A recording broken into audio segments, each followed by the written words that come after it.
daripada penduduk dunia menguasai 80% daripada ekonomi. Sekarang ini 1% menguasai 99 sumber ekonomi dunia. 1%. Seperti Bill Gates, Warren Buffett dan beberapa yang lain. Di Malaysia ni berapa orang? 10 orang bilioner di Malaysia ini yang menguasai industri yang berbagai-bagai. Ini beberapa orang. Yang lain tu susah. Sistem ini sangat menindas.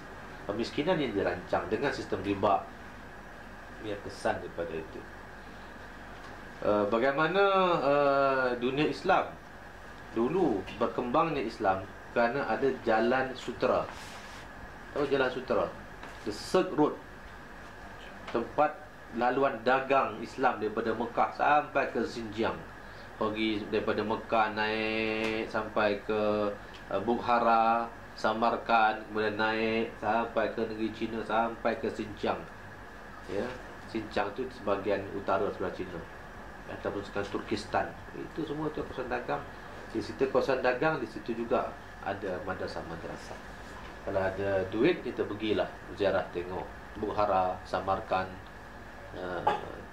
Tilmis, tempat imam-imam Abu Laid Samarkandi, Mansur Al-Maturidi Al-Samarkandi, Imam Bukhari, ya, kemudian Abu Laid Samarkandi, Imam Tarmizi, semua bahasa itu.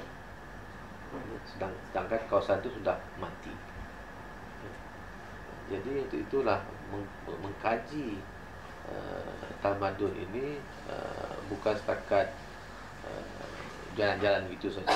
Umpama saudara pergi ke Batani, ada tokoh ulama yang membawa konsep amar ma'ruf nahi munkar, seperti siapa? Syekh Daud Batani, contoh. Abdul Samad Palembani, contoh ya. Raja Ali Haji, ya. Apa ni, Hamzah Fansuri, yang berbagai-bagai. Tokoh-tokoh ni perlu kita untuk bagaimana mereka menyumbang ke arah pembinaan tamadun. Jadi amar ma'ruf nahi munkar yang nak kita laksanakan, satu proses adalah menggunakan tulisan Rumi berbanding dengan tulisan Jawi. Satu cara memutuskan orang Islam daripada sumber wahyu. Bila kita tak reti tulisan Jawi, maka susahlah nak belajar ataupun membaca Al-Quran dan kitab-kitab Arab yang diturunkan sejak zaman berzaman. Kita terputus daripada ini semua. Akhirnya terpaksa menggunakan bahasa Inggeris. Jadi akhirnya orang yang fasih dan hafal Al-Quran tapi tak reti tulisan Rumi, dalam terminologi sekarang disebut sebagai illiterate, buta huruf. Dia tak reti baca Rumi, bermakna dia buta huruf.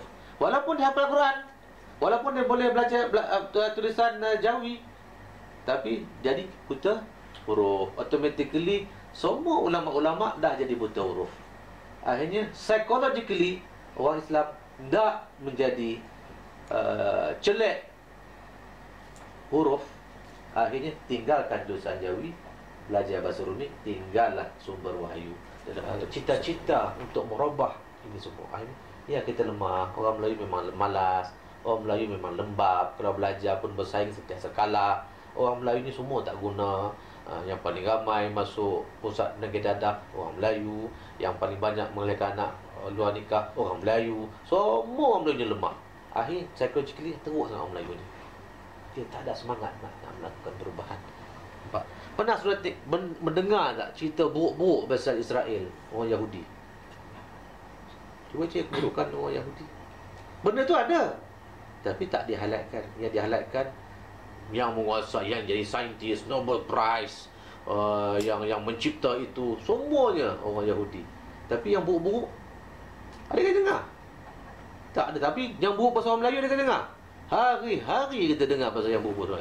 Akhirnya psychologically kita jadi bodoh, bengong, ialah orang Melayu lemah. Standard kita makin lama makin lemah. Nampak? Ada kita dengar masalah Singapura. Sebut Singapura maju, bersih, disiplin. Betul tak?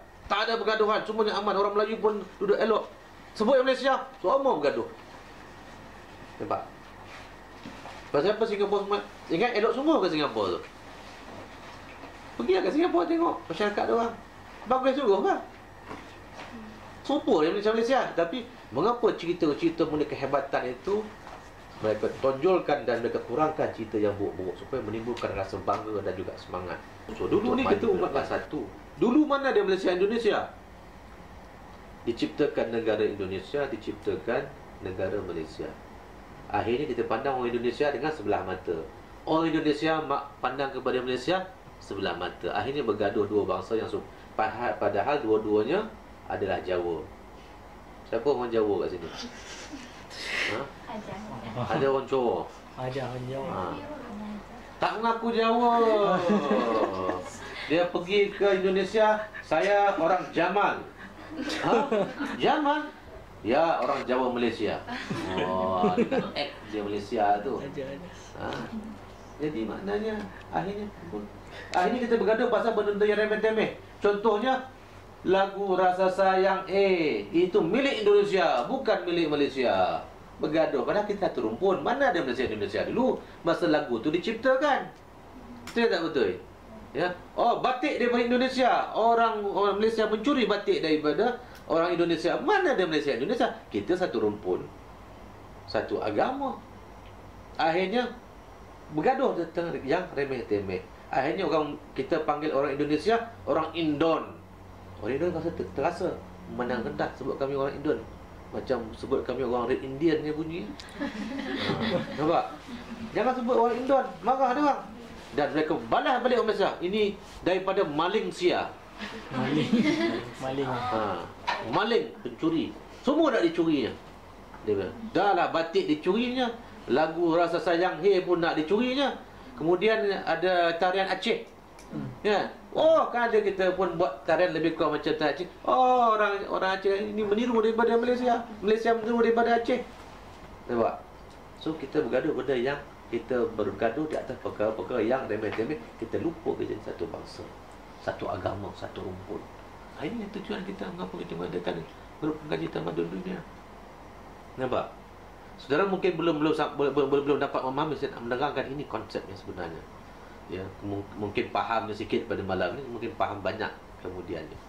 Itu sebab siapa yang menyertai grup pengkaji tamadun dunia ni, bagi saya, kalau dibimbing dengan betul, dia akan menjadi seorang yang membebaskan kita umat ini daripada suasana kebobrokan ini, suasana yang bobrok ini.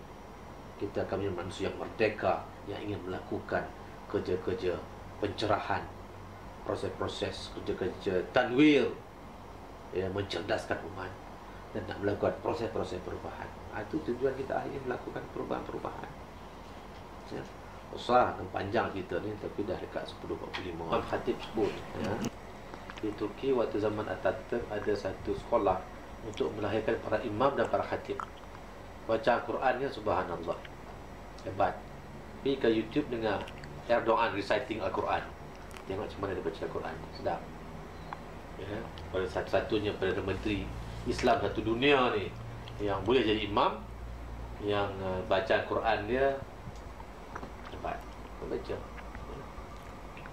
Jadi akhirnya pada 2003 dia menjadi Perdana Menteri. Dia tubuh 2001 parti Hak Parti. 2001-2003 dia menjadi Perdana Menteri sampai sekarang dah 10 tahun. Seorang tokoh yang hebat, bekerja subhanallah, luar biasa. Dia visi dia umatik. Dia hantar isteri dia pergi ke Arakan waktu bulan Ramadan setahun yang sudah, menghantar bantuan. Kemudian dia pergi ke Somalia, pergi ke Gaza. Kemudian diizinkan Mavi Marmara pergi masuk, menghantar bantuan ke Gaza. Kemudian Israel membunuh 9 orang rakyat dia, dan akhirnya Israel minta maaf. Satu-satunya negara yang Israel terpaksa tunduk dan minta maaf dan membayar pepasan adalah negara Turki di bawah kepimpinan Erdogan. Seorang tokoh yang hebat, ya. Jadi kalau saudara boleh ikut ekspedisi ke Turki, memang cantik, ya. Banyak tempat yang nak pergi ni, ya. Tapi di alam Melayu pun banyak yang kita boleh lawat lagi, tak habis lagi. Tapi di Turki sekarang ni is number one, ya. Jadi tokoh buku ni pun dah banyak keluar pasal Erdogan. Dan selain daripada Muhammad Al-Fatih, ya, tokoh yang hebat orang sebut sebagai Muhammad Al-Fatih abad baru ini adalah Erdogan.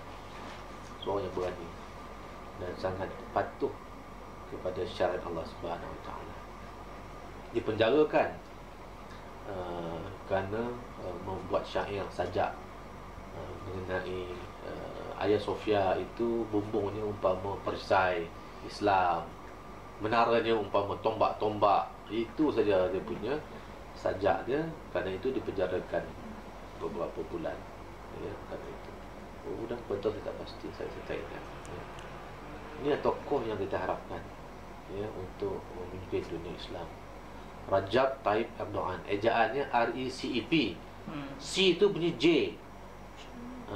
Jadi jangan Recep Tayyip Erdogan. Itu memang tak kerti apa pun. Rajab Tayyip Erdogan, ya. So C itu bunyinya J. Rajab Tayyip Erdogan. Ini penting. Itu lebih kurang Erdogan tokoh yang kita harap.